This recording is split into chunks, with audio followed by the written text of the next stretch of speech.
الصلاۃ والسلام علیک یا سیدی یا رسول اللہ وعلی آلک و صحابک یا سیدی یا حبیب اللہ الصلاۃ والسلام علیک یا رحمۃ للعالمین وعلی آلک و صحابک یا خاتم النبیین۔ بسم اللہ الرحمن الرحیم۔ محترم بزرگوں، امام ترمذی رحمۃ اللہ علیہ یہ باب لائے اور اس باب کا عنوان قائم کیا ہے کہ اگر کسی کی صبح کی نماز کی سنتے رہ جائیں تو ان کو فجر کی نماز ادا کرنے کے بعد پڑھنے کا حکم۔ آج وہ حدیث پاک لاتے ہیں جس میں پڑھنے کا بیان ہے، اور کل انشاءاللہ وہ لائیں گے، کل جمعرات ہے، جمعے کو انشاءاللہ جمعے کو وہ حدیث پاک بیان کریں گے جس میں منع ہے۔ اب جو لوگ پڑھتے ہیں فوراً بھئی ہمارے سنتے رہ گئی اور اس کے بعد فوراً ہی نماز پڑھنے کے بعد سنتے شروع کر لیتے ہیں، آج ان کی دلیل کیا ہے؟ آج دلیل سنیں۔ کہتے ہیں کہ محمد بن ابراہیم اپنے دادا سے وہ قیس سے روایت کرتے ہیں۔ حضرت قیس فرماتے ہیں کہ نبی علیہ الصلاۃ والسلام خرج فاقیمت الصلاۃ فصلیت معہ الصبح، فرمایا کہ نبی علیہ الصلاۃ والسلام نماز فجر سے فارغ ہوئے، نماز قائم ہوئی تھی، میں بھی نماز حضور علیہ الصلاۃ والسلام کے پیچھے پڑھی۔ جب نبی علیہ الصلاۃ والسلام اپنی نماز کو پڑھ کر فارغ ہوئے، سلام پھیرا گیا، فرمایا کہ میں نماز پڑھنے شروع ہو گیا۔ مجھے نبی علیہ الصلاۃ والسلام نے نماز کی حالت میں پایا، فرمایا اے قیس، آج تو نے کوئی نئی نمازیں شروع کر لی ہیں، تیری کوئی اتنی قضا ہو گئی ہیں، آج کون سے کھاتے میں شروع ہو گیا ہے، آج کون سی نئی نمازیں شروع کر لی ہیں؟ میں نے عرض کی یا رسول اللہ صلی اللہ علیہ وسلم، میری تو 2 رکعتیں فجر کی سنت والی رہ گئی ہیں۔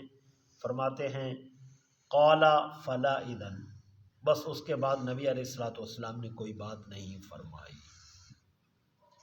یہ روایت ہے جس کے تحت جو حضرات فجر کی نماز کے بعد سنتے ادا کرتے ہیں۔ اب ایک روایت میں یہ آ گیا، اب دوسری روایت سنیں جس میں یہ الفاظ ہے۔ فرماتے ہیں کہ اس میں یہ ہے کہ نبی علیہ الصلاۃ اس میں یہ ہے کہ فلا، حضور علیہ الصلاۃ والسلام نے فرمایا اچھا کوئی بات نہیں۔ دوسری روایت میں یہ ہے کہ نبی علیہ الصلاۃ والسلام خاموش ہو گئے، فسکت، اس میں تو ہے تو کوئی بات نہیں ابھی۔ دوسری روایت میں ہے کہ نبی علیہ الصلاۃ والسلام خاموش ہو گئے، اور تیسری بات یہ ہے کہ روایت کی سند ہی متصل نہیں ہے۔ جو اہم ہے وہ کیا ہے؟ اس باب میں یوں ہے کہ انہوں نے فرمایا کہ بھائی آپ بڑی باتیں کر روایت لائے، فرمایا کہ محمد بن ابراہیم التیمی، انہوں نے کہا یہ روایت نقل کرنے والے ہیں عن جدہ عن قیس۔ ارے بابا، لم یسمع قیس، ان کا قیس کے ساتھ تعلق ہی نہیں ہے، اس زمانے میں یہ پیدا ہی نہیں ہوا تھا، ان کی تو آپس میں ملاقات ہی نہیں ہے۔ ایک آدمی کی ملاقات ہی نہیں ہے تو اس کے واسطے سے ڈال دیا، ان کی آپس میں ملاقات ہی نہیں ہوئی تو کہہ دیا کہ میں نے اس کے سے روایت نقل کی ہے۔ اور بابا روایت بعد میں تو نقل کر، پہلے ان کی آپس میں ملاقات تو ہو، ان کی ملاقات ہی نہیں ہے ثابت۔ محمد بن ابراہیم التیمی کی لم یسمع من قیس، ہم نے نہیں کہا، امام ترمذی فرماتا ہے، امام ترمذی رحمۃ اللہ علیہ فرما رہے ہیں لم یسمع من قیس، قیس کے ساتھ اس کا سماع ہی نہیں ہے، ان کے ساتھ ملاقات ہی نہیں ہوئی۔ جب ملاقات ہی نہیں ہوئی تو اب کون سی بات رہ گئی کہ اس کو نئے سرے سے شروع کر دیا؟ فرماتے ہیں کہ جب ملاقات ہی نہیں ہے تو لہذا ایسی روایت کو نہ لاؤ، وہ روایت لاؤ جو مضبوط ترین روایت ہو، جس میں یہ آئے کہ نبی علیہ الصلاۃ والسلام نے اجازت مرحمت فرمائی ہو۔ یہاں پر تو ایک روایت میں آتا ہے حضور نے فرمایا کوئی بات نہیں، دوسری میں ہے فسکت النبی، نبی علیہ الصلاۃ والسلام خاموش ہو گئے، کوئی زبان سے الفاظ ہی نہیں فرمائے۔ اب سمجھ نہیں آتی کہ ہم کس حدیث پر عمل کریں؟ نبی علیہ الصلاۃ والسلام خاموش ہو گئے، وہ حدیث کو سمجھیں یا یہ سمجھیں کہ نبی علیہ الصلاۃ والسلام نے ارشاد فرمایا کہ کوئی بات نہیں ہے؟ کیا مطلب کوئی بات نہیں ہے، اجازت دے دی، یہ مطلب ہے۔ اب ایک بات یہ آئی، آگے دوسرے باب میں آ رہا ہے نبی علیہ الصلاۃ والسلام نے منع فرما دی۔ اب ایک چیز کی اجازت دینا تو اس کا مطلب یہ ہے کہ ابتدا میں اجازت تھی، پھر نبی علیہ الصلوۃ والسلام نے منع فرما دیا۔ جب حضور منع فرما دے پھر کیوں پڑھتے ہیں؟ جب حضور علیہ الصلوۃ والسلام منع فرما دیں، اگر روایت آ رہی ہے حضرت ابو ہریرہ رضی اللہ تعالیٰ عنہ سے، فرمایا من لم یصلی رکعۃ الفجر فلا یصلیھا بعد ما تطلع الشمس، جب تک سورج طلوع ہو اس وقت تک کوئی نماز پڑھنے کی، سنتے پڑھنے کی اجازت نہیں ہے۔ اب حضور کا منع فرمانا بھی تو آ گیا ہے نا، وہ روایت ان کو نظر نہیں آتی، اس لیے بیچارے کھڑے ہو جاتے ہیں، فرماتے ہیں ایک زمانے میں یہ ہوا کہ مکہ میں کچھ علماء کھڑے ہوئے اس زمانے میں، قوم من مکہ اہل بہذا الحدیث، یہ بات مکہ کے اندر حدیث پہنچی تو ان حضرات نے اس بات پر عمل کرنا شروع کیا کہ سورج کے طلوع ہونے سے پہلے پہلے انہوں نے 2 رکعت نماز سنت اگر کسی کی رہ گئی ہو تو اس کو ادا کرنے کی اجازت دی۔ فرمایا اس کا رواج پڑا تو اس رواج کے تحت دنیا چل پڑی ہے، اسی رواج کو لے کر چل پڑی ہے۔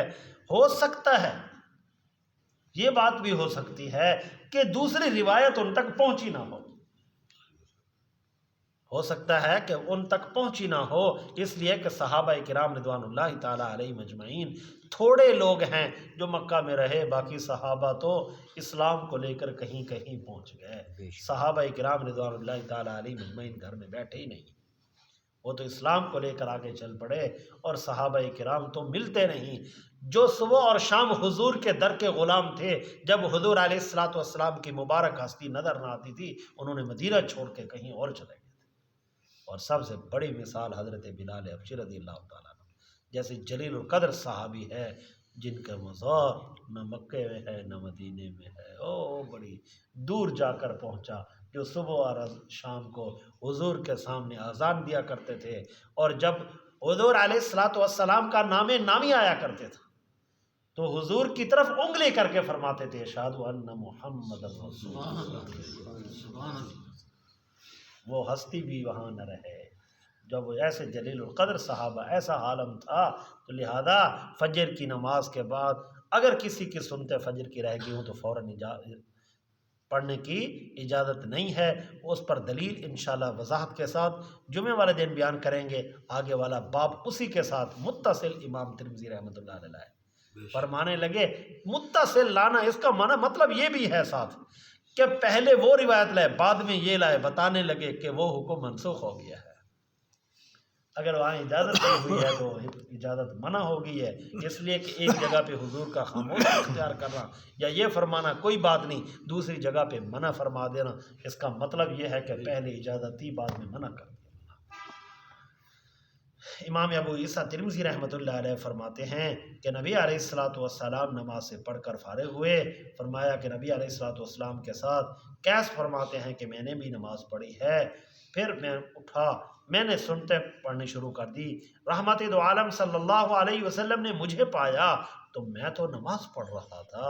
حضور نے ارشاد فرمایا آج کیا کام شروع کر دیا ہے کیس، آج دوسری نماز بھی ساتھ شروع کر دی ہے۔